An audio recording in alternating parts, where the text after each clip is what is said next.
We are so back. What a whirlwind of a start for Paradise Season 2. 3 great episodes that were all very different from each other and have left us with so much to talk about. So let's do exactly that with full spoilers. Because we got 3 episodes, I'm going to be breaking this down chronologically by episode, which means we're going to start with episode 1, which was kind of a shock because we started out the season with an episode fully dedicated to meeting Shailene Woodley's Annie and Thomas Doherty's Link. It's pretty bold that Paradise just started the second season the way they just did with how season 1 ended, but I kind of loved it. These two characters are clearly very important to the story that they are trying to tell, and we are now interested in who they are, their backstory, and how they fit into everything, but also invested in them together as they created a relationship between the two of them. And boy, what a relationship it is, because following the months after Link left and headed with his group to Colorado to find the bunker, it's revealed that Annie is pregnant with their child. When it comes to Annie, I really like this character so far. It obviously helps having Shailene Woodley in the role. She's such a great actress, but I think they did a great job of setting up the character. She has a heartbreaking backstory. She went through tragic events in the episode, but getting to see the world fall apart through an everyday person like Annie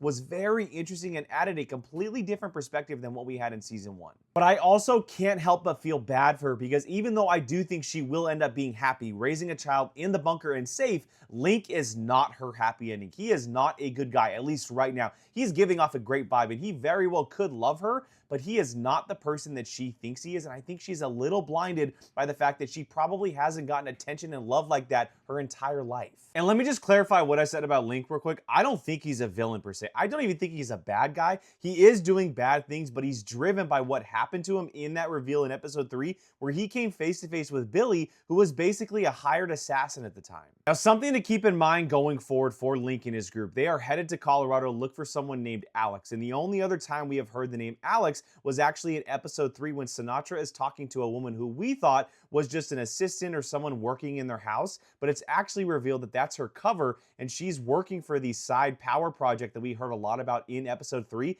and Alex is someone connected to her and possibly running that project. Now, why they are looking for Alex specifically, we don't have that answer yet, but of course Sinatra is connected in some way.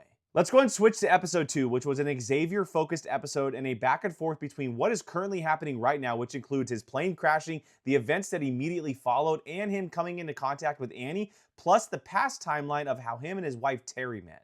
I do like this episode a lot, but I do think it's the weaker of the 3, and while I did like everything that is happening in the present timeline where he came into contact with these children, eventually meeting Annie, it's the flashbacks to me that carry this episode. There was so much focus and buildup on Terry in season 1. We had that incredible back and forth between Cal and Xavier before they got on the plane. We had the phone call between Terry and Xavier on the plane, and then obviously that big moment towards the end of the season where Sinatra reveals to Xavier that she could possibly be alive. She's already one of the most important characters in this show, but we have barely seen her, which is why these flashbacks are so important, because they needed to make us care about her, plus her and Xavier together. And I care about them. I think it was very smart on their part to choose that specific moment in time to spend time with them and to get to know her more specifically, because now it proves to us that everything that is currently happening with him leaving the bunker to go look for her in an apocalyptic world is worth it. But unfortunately, it's going to take him a hell of a lot longer to get there, because he has ran into nothing but issues since hitting the ground, including Annie, which is a complete shock. I thought she was going to be helping him, which she very well could down the line,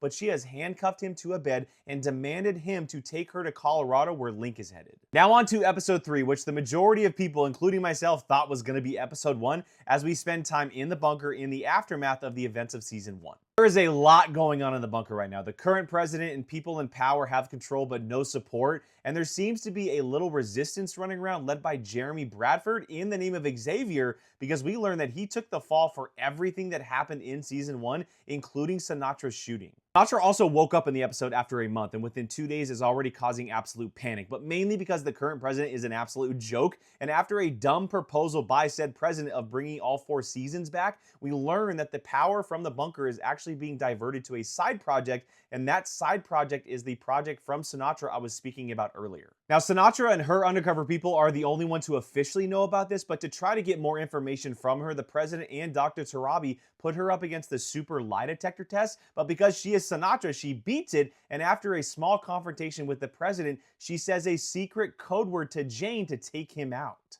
Now, while all of this is happening, we're also following Agent Robinson as she is following breadcrumbs and has figured out that Jane lied about Billy's death and isn't who she says she is. But when she goes to confront Jane, she finds the president dead, Jane knocks her out, and the episode ends with Jane framing Robinson for murder. Jane continues to be a psychotic problem, but I don't think the framing is actually going to last that long. If they use the super lie detector test, there's no way Robinson doesn't pass that. Now, a few other things to note from the episode. Dr. Tarabi now has a listening device inside Sinatra's office and has basically confirmed that her power project is real. And Jeremy has gotten arrested and been put in a super secret prison underneath the bunker, but has done so on purpose so he can meet the architect who helped his father build the bunker, and it seems like his plan is to blow the doors off the bunker and open it permanently. Like I said earlier, there is a lot going on, but I think they made a very good decision in separating all of these stories in 3 different episodes instead of shortchanging us on one and giving us too much of the other. It honestly feels like a completely different show from season 1 right now, but it is a very good start. I liked all 3 of these episodes.